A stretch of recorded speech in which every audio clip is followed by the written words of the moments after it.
Ready to book free any covers. Ẹsẹ̀ wọ̀ nsá ẹ̀wọ̀ ẹ̀ka ọ̀ba ẹ̀rí tuntun program.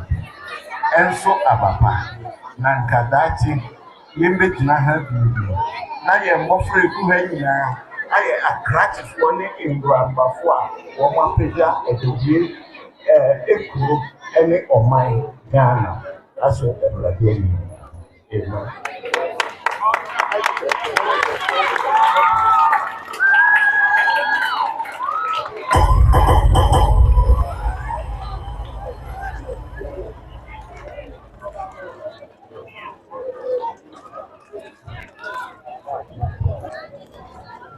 Manchester and women Juna Akyem Education Director Kanano you over among teachers teachers what Adjobue so much teacher mom afraid any church for no madusia etumpon apechire no matter your my papa ama Adjobue community any Ghana now.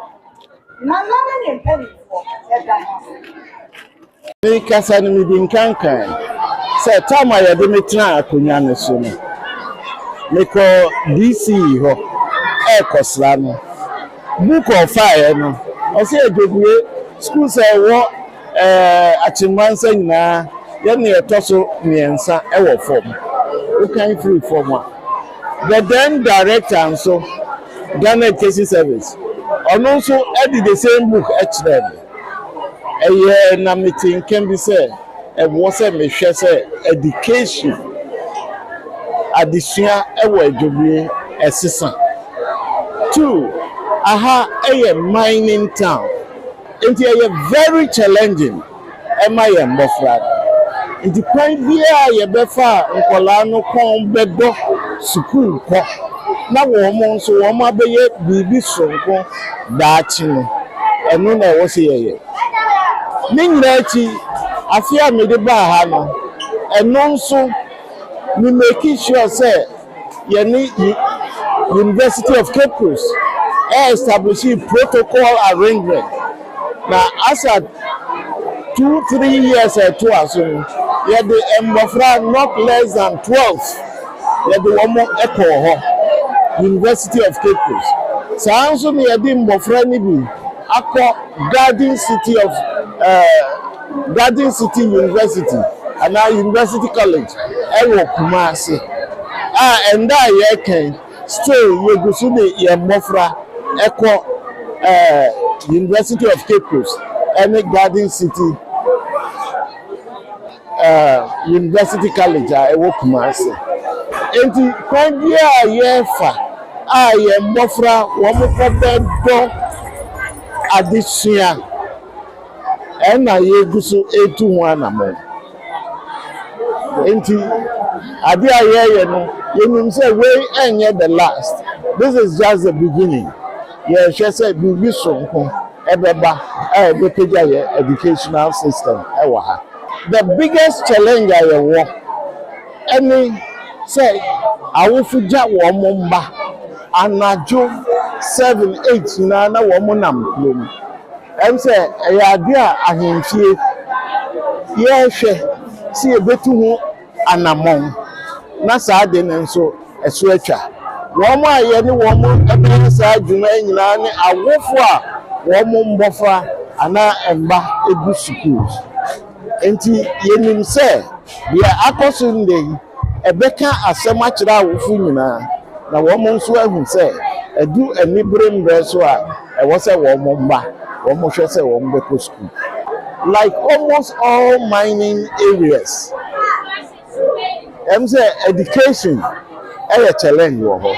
And I was a young Kasa Yefa, a creative innovative means a better education. I a corner.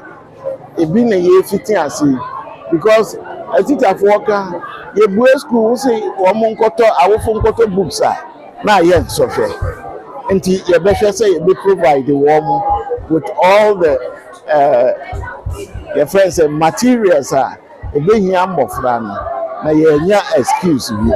na yɛ akono ama wɔn na wɔn akɔ say already answer na ndɛ yɛ ba he near need the various heads anya interaction yes me say book no hwɛ akyi a yɛatwerɛ not to be sold yɛn hwehwɛ sɛ yɛbɛte yɛbɛhu sɛ the book CV yɛtɔn wɔ baabi and the school kura ne teacher for kura no hold wɔn responsible ɛbɛyɛ criminal act sɛ head teacher and our teachers ɛbɛtɔn yɛ book CV yɛmfa ma mbɔfra no na wɔn adesua ɛnkɔ mu. Me say awofo a ɛwɔ kurom ha no bebree nto books ma wɔn ma o academic year yɛ hyɛ aseɛ akola na ɛkɔ class foforɔ enti book a o UC so class 4 na ɔkɔ class 5 book o UC ɛ no ɛmoa no ɛsɛ wotɔ new set of books ma no awofo yi ntɔ enti ɛbɛboa wobɛkɔ class bi wokɔ monitoring na wobɛkɔ class bi na abofra bi wɔ hɔ ɔte hɔ yɛyɛ wɔ ɛkɔ nya bi wobisa teacher sɛ adan oni book ti na sɛ wankasa obi o pers na oyiska na de ama teacher sɛ ɔmfa ntɔ book ma no na akwara ne nso adusua ntumpɔn enti yɛda nana ase bebree ɛfoto a mede ma mmɔfra ne sɛ nana books ɔde ama wɔn yi ɔmo nyusi ɔmo kɔfie ni ɛbɛma ɔmo homework yɛma ɔmo homework ɔmo di kɔfie a ɔmo mmɔmɔde na homework no ɔmo nya ne fine ɛnwo ɔmo ma nim ɔmo yɛ ne saa ɔmo adusua no ebetumpɔn nurse ne yɛde bɛma wɔn a ɔmo nkɔpingu notebook no ɔmo kɔ so ɔmo mie na ɔmo nsua ɛnyɛ so high and is not so low ɛyɛ hɔ ne hɔ ba me mpa ɛbɔ ne sɛ ɛnka ɛbɛkɔ n'anim ɛsan ne sɛ mehu sɛ nkɔlaa ne nyɛ bad na emu akadeɛ bi a ɛnka ho nti yɛ group nkɔlaa nkoa wɔ baabi na akyerɛkyerɛfoɔ ɔkyerɛ wɔn ade a maybe atwam girls in ICT Atumasa district yɛ perform yɛ pa so yɛ campaign nkɔlaa ne nkoa wɔ baabi teacher wey kɔ na teacher wey ba and it helped the children eti yɛnya saa akadeɛ yi na yɛboa wɔn a they can go higher